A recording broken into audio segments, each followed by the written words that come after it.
Baiklah, hari ini kita akan bercerita tentang cita-cita. Cikgu nak tahu, bila anda dah besar nanti, dah dewasa, apakah cita-cita anda semua? Siapa nak mula dulu? Saya cikgu. Bila saya dah besar, saya nak jadi seorang menteri. Menteri boleh jaga negara. Macam ketua darjah jaga kelas, boleh kerja di Putrajaya. Boleh bawa kereta perdana.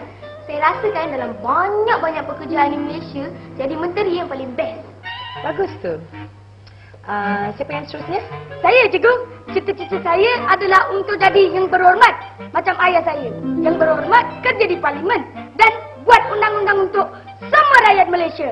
Saya rasa jadi yang berhormat lagi best dari jadi menteri. Yang berhormat buat undang-undang. Menteri pun tak boleh. Maaf cikgu.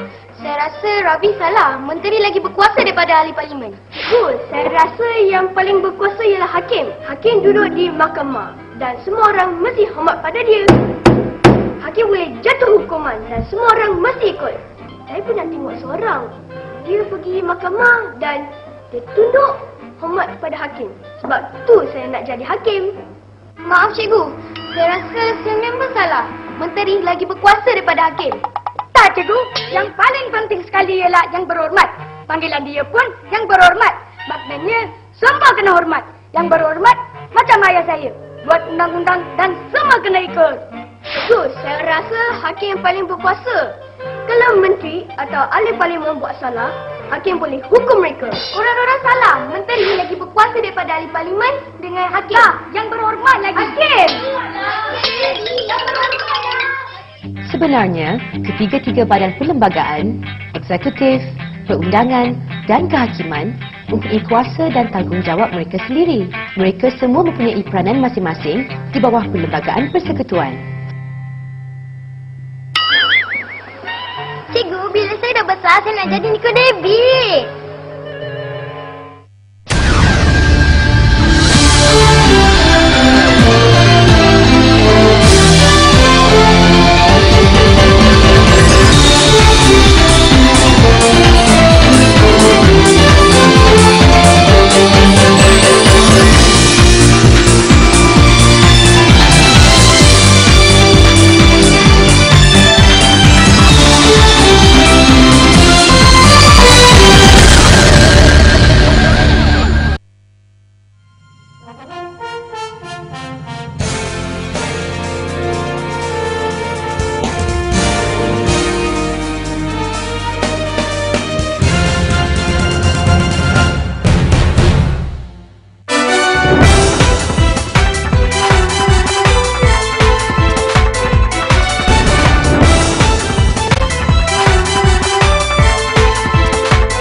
Segala masalah, isu dibawakan secara eksklusif hanya untuk anda menerusi www.tvselangor.com dalam Apa Khabar Selangor. Apa khabar Selangor? Alah, hai.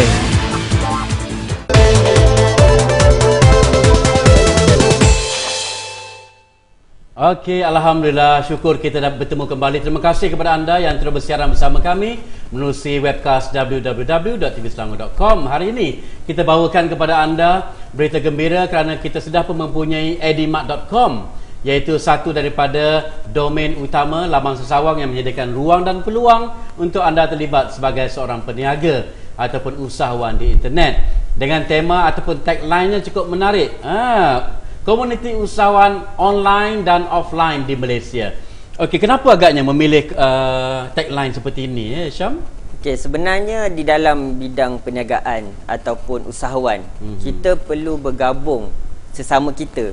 Kerana kita perlu mempunyai komuniti di mana online sebenarnya hanya merupakan tools. Dan rata-rata di Malaysia, saya kira mungkin dalam 10% ataupun 15% sahaja yang mengenali dunia internet. Oleh itu, mereka-mereka yang faham, tahu mengenai dunia internet bolehlah menyalurkan maklumat kepada mereka yang tidak tahu. Maknanya berkongsi dalam satu komuniti. Cukup menarik. Visi dan misi Edimat saya fikir memanglah untuk membantu ya, antara lain ya. Apa agaknya yang menjadi fokus kepada Edimat? Okey, sebenarnya visi Edimat ni melahirkan usahawan online dan offline yang maju serta berdaya saing hingga ke peringkat antarabangsa. Wah, jauh perginya tu. Dan misinya pula mewujudkan prasarana dan kemudahan infrastruktur kepada usahawan dalam membimbing serta membentuk mereka menjadi usahawan yang berjaya. Setakat ni apa prasarana yang disediakan?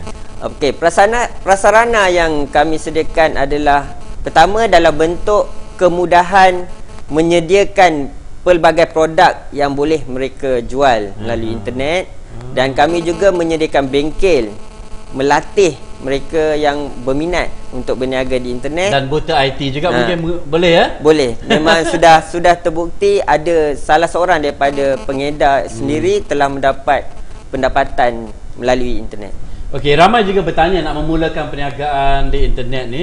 Tadi kita berbicara cara yang penting sekali mesti ada domain. Okey, yang kedua apa lagi langkah yang selanjutnya? Okey, sebenarnya mungkin pada peringkat awal tidak perlu domain, sudah orang kata boleh. Tetapi sesiapa yang serius perlu beli domain.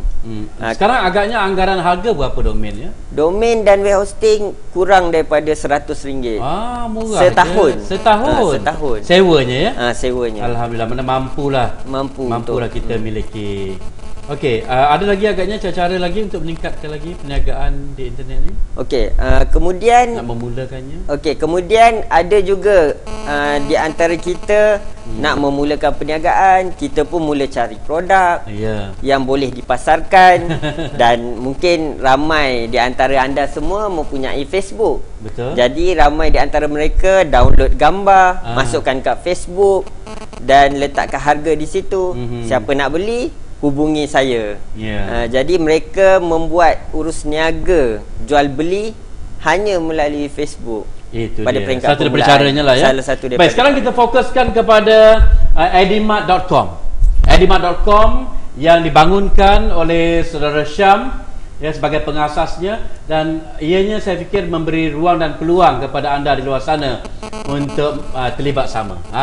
Ini dia edimat.com. Jadi kita minta Syam jelaskan apa dia edimat.com. Okey, sebenarnya edimat.com merupakan satu peluang perniagaan di mana sesiapa yang berminat untuk berniaga tidak perlu menyimpan stok produk. Yang kedua, tidak perlu menghantar produk kepada pelanggan mereka. Dan yang ketiga, tidak perlu mengeluarkan modal untuk membeli produk. Jadi pada ketika ini Edimat baru berusia lebih kurang 4-5 bulan, bermula pada bulan 5. Dan kita telah mempunyai 4 produk yang terlaris di pasaran. Okey, apa dia? Di antaranya adalah t-shirt muslimah serta hanger tudung yang 28 lubang. Wah, saya fikir ini satu peluang lagi. Bercakap tentang produk ya Syam ya, dan juga anda di luar sana ingin bertanya, apakah agaknya jenis-jenis produk yang sesuai kita jual di internet? Okey. Untuk menjual produk yang sesuai, kita perlu memilih produk yang ringan. Itu yang pertama.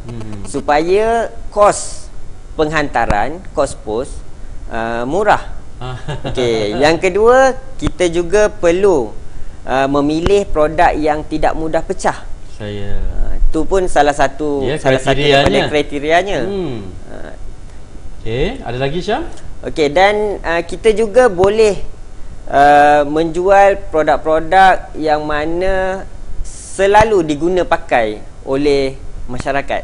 Maknanya kegunaan harian. Kegunaan harian. Apa contohnya Syam yang biasanya tu? Contohnya setiap orang pakai baju. So kita jual baju. Ada orang jual produk kesihatan. Jadi produk kesihatan merupakan salah satu daripada keperluan. Permintaan tinggi juga ya. Permintaan tinggi. Dan kita juga ada setengah tu dia jual produk yang